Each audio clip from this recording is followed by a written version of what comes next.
ನಮಸ್ಕಾರ. ಇವತ್ತಿನ ನಮ್ಮ ಈ ಡೀಪ್ ಡೈವ್ನಲ್ಲಿ ನಮ್ಮ ಪ್ರಪಂಚದ ಹೃದಯ ಮತ್ತೆ ಮೆದುಳು ಬಗ್ಗೆ ಕಲಿಯೋಣ. ಖಂಡಿತ. ಇದು ನಮ್ಮೆಲ್ಲರಿಗೂ, ಅದರಲ್ಲೂ ಮುಖ್ಯವಾಗಿ ಚಿಕ್ಕ ಮಕ್ಕಳಿಗೆ ತುಂಬಾ ಮಜಾವಾ ಟಾಪಿಕ್. ಹೌದು. ಅಂದ್ರೆ ಈಗ ನಮ್ಮ ಸುತ್ತಮುತ್ತ ಇರೋ ರಸ್ತೆಗಳು, ಕಟ್ಟಡಗಳು ಕೇವಲ ಸಿಮೆಂಟ್ ಮತ್ತೆ ಕಲ್ಲಿನಿಂದ ಮಾಡಿದ್ದಲ್ಲ. ನಮ್ಮ ಊರು ಕೂಡ ಉಸಿರಾಡೋ ಒಂದು ದೊಡ್ಡ ಜೀವಿಯ ಹಾಗೆ. ನಿಜ, ಅದೊಂದು ದೊಡ್ಡ ಪ್ರಪಂಚ ಇದ್ದಾಗೆ. ರಸ್ತೆಗಳು ನಮ್ಮ ಊರಿನ ಸ್ಕೆಲೆಟನ್, ಅಂದ್ರೆ ಮೂಳೆಗಳ ಅಸ್ಥಿಪಂಜರ ಇದ್ದಾಗೆ. ಅವು ಕಾರು, ಬಸ್ಸುಗಳು ಓಡಾಡೋಕೆ ಸಹಾಯ ಮಾಡುತ್ತೆ. ಆದ್ರೆ ನಾವು ಮನುಷ್ಯರು ಬೆಳೆಯೋಕೆ, ಬುದ್ಧಿವಂತರಾಗೋಕೆ ಸಹಾಯ ಮಾಡೋದ್ಯಾವುದು?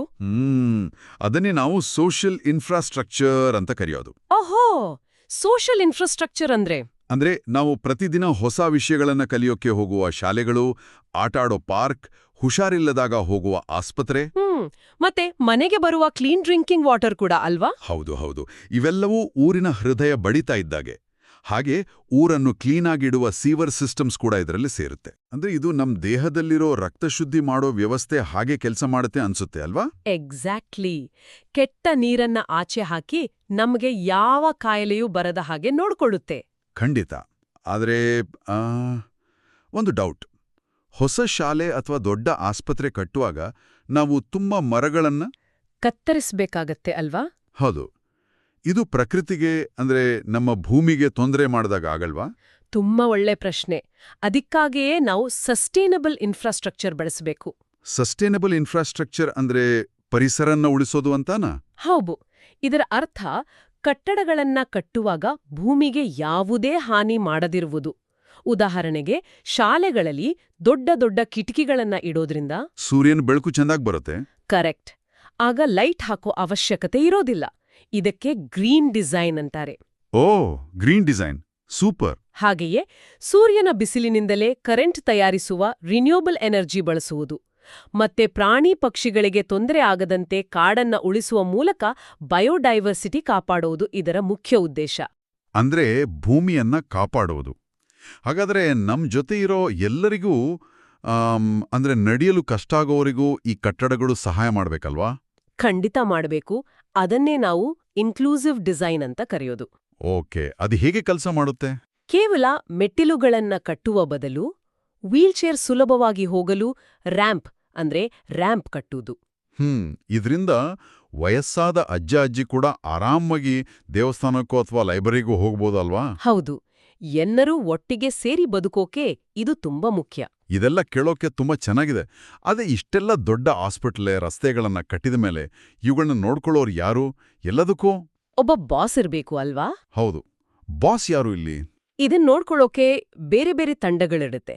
ಹಳ್ಳಿಗಳಲ್ಲಿ ಪಂಚಾಯತ್ ಈ ಕೆಲಸ ಮಾಡುತ್ತೆ. ಓಕೆ, ಹಾಗಾದ್ರೆ ದೊಡ್ಡ ಸಿಟಿಗಳಲ್ಲಿ ಕಸ ಎತ್ತುವುದು, ಸ್ಟ್ರೀಟ್ ಲೈಟ್ಸ್ ಹಾಕುವುದು ಎಲ್ಲವನ್ನು ಮುನಿಸಿಪಲ್ ಸರ್ವಿಸಸ್ ಅವರು ನೋಡ್ಕೊಳ್ತಾರೆ.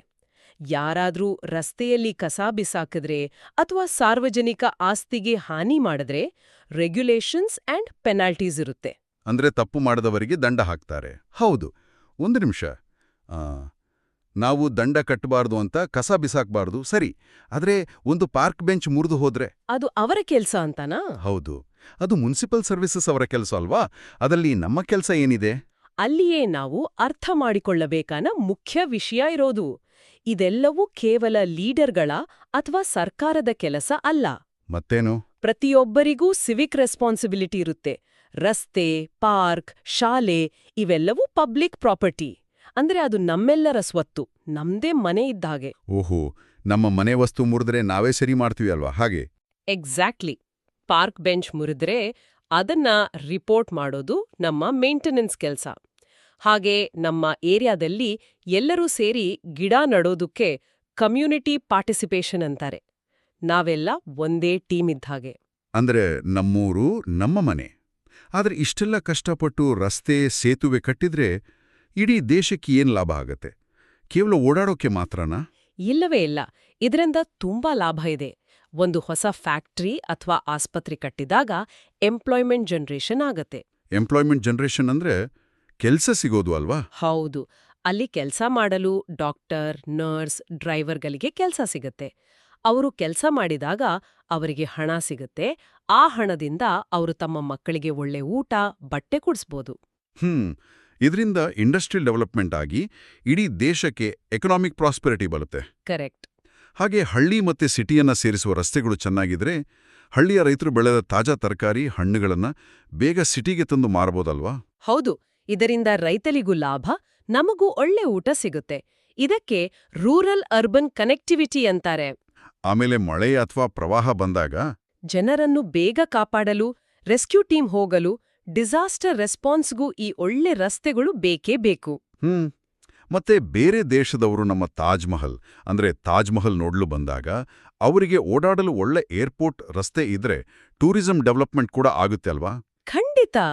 ಇವೆಲ್ಲದರ ಹಿಂದಿನ ಮುಖ್ಯ ಉದ್ದೇಶ is of living. Is of living ಅಂದ್ರೆ ನಮ್ಮೆಲ್ಲರ ದೈನಂದಿನ ಜೀವನವನ್ನ ತುಂಬಾ ಸುಲಭ ಮತ್ತೆ ಆರಾಮದಾಯಕ ಮಾಡೋದು. ಹೌದು.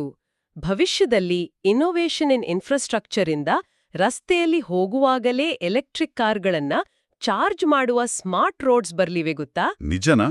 ಇದು ನಿಜಕ್ಕೂ ಅದ್ಭುತ. ಹೌದು. ತಂತ್ರಜ್ಞಾನ ಬೆಳೆದಂತೆ ನಮ್ಮ ಊರುಗಳು ಇನ್ನಷ್ಟು ಸ್ಮಾರ್ಟ್ ಆಗತ್ತೆ, ಮತ್ತೆ ಪ್ರಕೃತಿಯ ಜೊತೆ ಸೇರಿ ಬದುಕಲು ಹೊಸ ದಾರಿಗಳು ಸಿಗುತ್ತೆ. ವಾಹ್! ಭವಿಷ್ಯದ ಮೂಲಸೌಕರ್ಯಗಳು ಹೇಗೆ ಬದಲಾಗಬಹುದು ಅನ್ನೋದು ನಿಜಕ್ಕೂ ಕುತೂಹಲಕಾರಿ. ಕೊನೆಯದಾಗಿ ಒಂದು ಚಿಂತನೆ. ಕಾಡಿನ ಮಧ್ಯೆ ಆನೆಗಳು, ಜಿಂಕೆಗಳು ಆರಾಮವಾಗಿ ರಸ್ತೆ ದಾಟಲು ಮರಗಳ ಸೇತುವೆ ಇರಬಹುದಾ? ಅಥವಾ ನಾವು ಗಾಳಿಯಲ್ಲಿ ತೇಲುವ ಬಸ್ ಸ್ಟ್ಯಾಂಡ್ ನೋಡ್ಬೋದಾ? ಯೋಚನೆ ಮಾಡೋಕೆ ತುಂಬಾ ಚೆನ್ನಾಗಿದೆ. ಹೌದು. ನಮ್ಮ ಸುತ್ತಮುತ್ತಲಿನ ಪ್ರಪಂಚವನ್ನ ಇನ್ನಷ್ಟು ಸುಂದರವಾಗಿ ಹೇಗೆ ಕಟ್ಟಬಹುದು ಅನ್ನೋ ಆಲೋಚನೆಗಳು ನಮ್ಮೆಲ್ಲರ ಮನಸ್ಸಿನಲ್ಲಿ ಮೂಡಬೇಕಿದೆ. ಕಲ್ಪನೆ ಮಾಡಿ. ಮುಂದಿನ ಎಪಿಸೋಡ್ನಲ್ಲಿ ಸಿಗೋಣ.